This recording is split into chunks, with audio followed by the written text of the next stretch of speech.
시청자 여러분 안녕하십니까? BOA 모닝뉴스 시작합니다.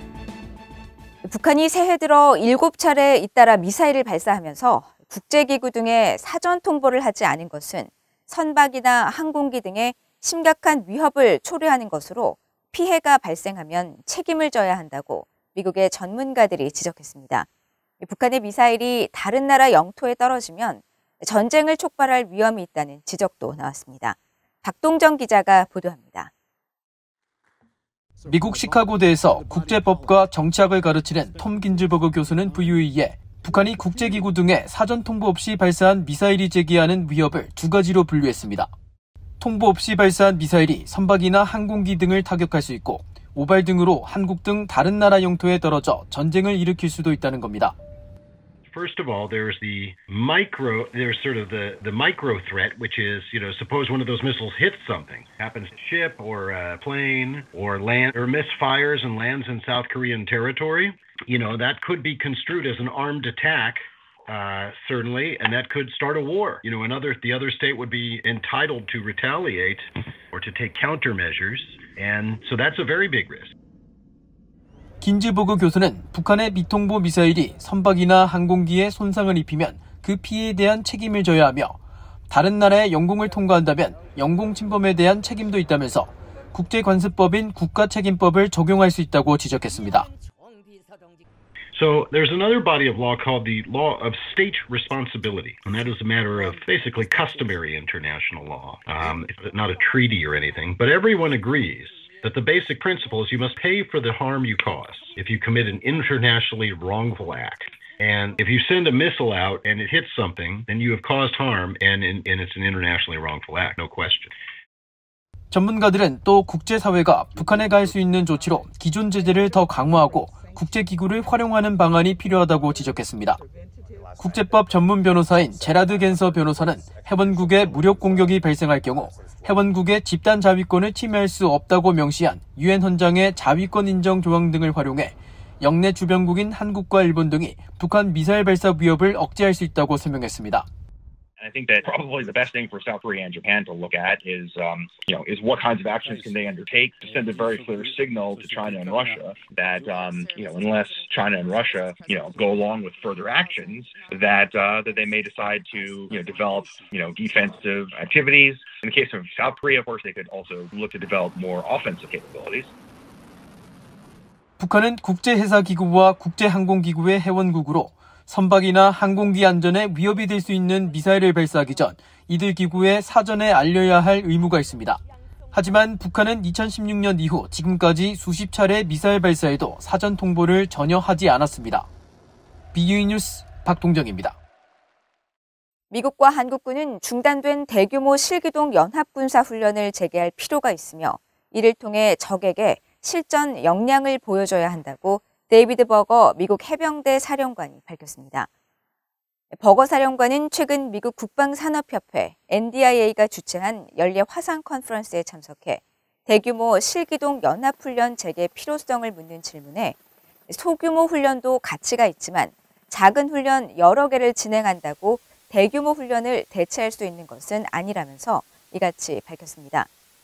그러면서 억제력을 제고하기 위해 잦은 대규모 실기동 훈련을 통해 적들에게 미한 연합군이 실전 역량을 갖추고 있다는 것을 분명히 보여줘야 한다면서 가상훈련 프레젠테이션은 믿을 만한 억제력이 아니며 적들이 직접 확인할 수 있는 실전 훈련이 효과적인 억제력이라고 거듭 강조했습니다. 미국과 한국 또 일본의 국방장관들이 전화회담을 갖고 북한의 잇단 탄도미사일 발사가 영내 불안정을 초래한다는 데 공감하고 3국 간 긴밀한 공조를 약속했습니다.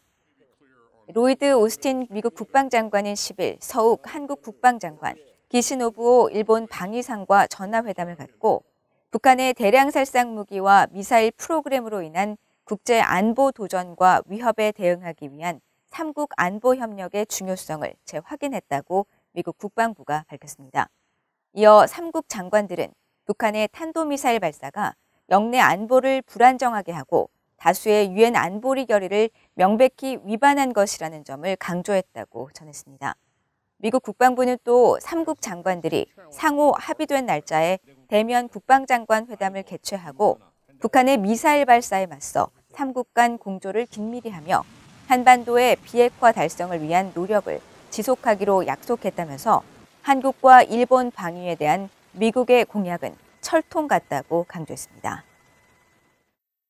유엔 주재 중국 대사가 국제사회 제재 때문에 북한에 반입되지 못하고 있다고 주장한 대북 인도주의 품목들이 실제로는 북한의 국경 봉쇄 장벽에 막혀 있는 것으로 나타났습니다.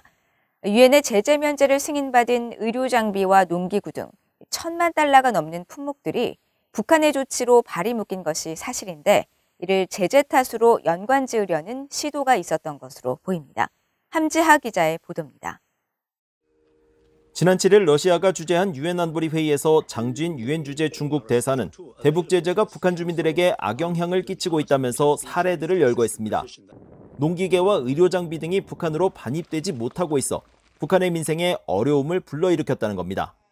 安理会第2397号决议是通过以来造成了严重的人道后果，农用机具、医疗器材、净水管件等人道民生物资进口严重受限，粮食严重短缺，医疗条件落后。 그러나 BOA가 유엔 안보리의 인도주의 품목에 대한 대북 제재 면제 현황을 살펴본 결과 이 같은 주장은 사실과는 거리가 있는 것으로 드러났습니다. 대북 제재가 인도주의 품목의 반입을 막고 있다는 것이 중국의 주장이었지만 실제로는 유엔 안보리 대북제재위원회의 제재 면제 허가를 받아 북한 반입을 앞두고 있는 품목들입니다. 현재 대북제재위원회는 국제기구와 민간 지원단체 16곳에 대한 23건의 제재 면제 승인을 통해 약 3,000개의 품목, 실제 약 수십만 개의 물품들에 대한 대북 반입을 허가하고 있습니다. 이 중 구체적인 물품의 액수를 공개한 승인 서류는 절반 정도에 해당하는 12건이었는데 이들의 총합은 미화 1,214만 달러에 달했습니다. 결국 액수가 공개되지 않은 물품까지 합쳐 수천만 달러에 이르는 물품 수만 개가 북한 반입을 허가받아 현재 대기 상태에 있다는 의미입니다. 특히 장진 대사가 언급했던 농기계와 의료 장비, 수질 개선용 파이프 모두 승인 서류에 골고루 분포돼 있습니다. 이탈리아 비정부기구 아그로텍 SPA는 여러 농업용 장비와 함께 중국산 농업용 트랙터를 크기별로 약 116대 북한에 지원하겠다고 신청해 허가받았고 유엔 아동기금 유니세프 등에는 북한의 수질 개선 프로젝트에 필요한 수백만 달러치의 수도 파이프 등 관련 장비들의 대북 반입 승인이 떨어진 것으로 나타났습니다. 이들 품목들은 신종 코로나 바이러스 방역을 이유로 북한이 강화해온 국경 봉쇄 조치로 인해 반입되지 못했을 뿐 장진 대사가 지적한 대북 제재에 영향을 받진 않은 겁니다. 미국 정부 당국자들도 이 같은 장진 대사의 주장을 공개적으로 반박했습니다.